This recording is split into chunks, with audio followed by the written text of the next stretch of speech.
Hello बच्चों, let's read the question. The question is external fertilization take place in a में है cow, B में है hen, सी में ह्यूमन, डी में है फ्रॉग। तो आइए देखते हैं हम इसका की कंसेप्ट। तो अगर हम बात करें इसके की कंसेप्ट की, तो इसका की कंसेप्ट हो जाएगा एक्सटर्नल फर्टिलाइजेशन। तो सबसे पहले तो फर्टिलाइजेशन होता है क्या, fusion of male and female gamete. और एक्सटर्नल फर्टिलाइजेशन का मतलब क्या होगा कि fertilisation that take place outside the female body, outside the female body. Example की बात करें तो एग्जाम्पल में जैसे हो जाएगा आपका फ्रॉग। तो फ्रॉग के केस में क्या होता है बच्चों कि ड्यूरिंग रेनी और स्प्रिंग सीजन जो फ्रॉग होते हैं, तो इनमें मेल एंड फीमेल फ्रॉग जो होंगे, मेल एंड फीमेल फ्रॉग, ये क्या करेंगे, they will come together, they will come together in water. And यहाँ वाटर में ही ये मेल एंड फीमेल गैमेट को रिलीज करते हैं। Therefore they will release sperms and eggs in the water.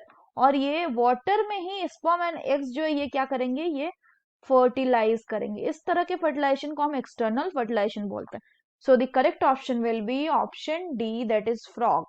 अगर बाकी ऑप्शन की बात करें तो बाकी तीनों में क्या होता है, आपका होता है इंटरनल फर्टिलाइजेशन, इंटरनल फर्टिलाइजेशन। हैन की अगर बात करें बच्चों इसमें, तो हैन में स्पेशल एक केस होता है कि हैन जो है उसमें इंटरनल फर्टिलाइजेशन होता है। और उसमें भी सबसे बड़ी बात यह है कि फर्टिलाइजेशन होने के बाद जो जाइगोट है वो रिपीटेडली डिवाइड करेगा और ओविडक्ट से नीचे आएगा।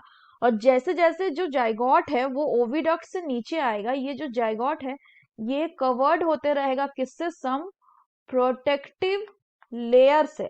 और यही प्रोटेक्टिव लेयर जो उसके चारों तरफ, मतलब ये जाइगोट बना, इसके चारों तरफ कुछ प्रोटेक्टिव लेयर्स बन रहे हैं। ये जो प्रोटेक्टिव लेयर्स है इनको क्या बोलते हैं, हम शेल बोलते हैं। ये किसके, एग शेल बोलते हैं। ये हमें देखने को मिल रहा है in case of hence egg. और एम्ब्रियो जो है वो 3 वीक लेता है डेवलप करने में in case of hence egg. तो होता क्या है कि जब ये शेल कवर कर जाता है इसके बाद जो मुर्गी है वो अंडा देती है। यानी फर्टिलाइजेशन कहाँ पे हुआ, फर्टिलाइजेशन फीमेल के बॉडी में ही हुआ मुर्गी के केस में। So that's all for the question बच्चों। Hope you understood it well. Best of luck.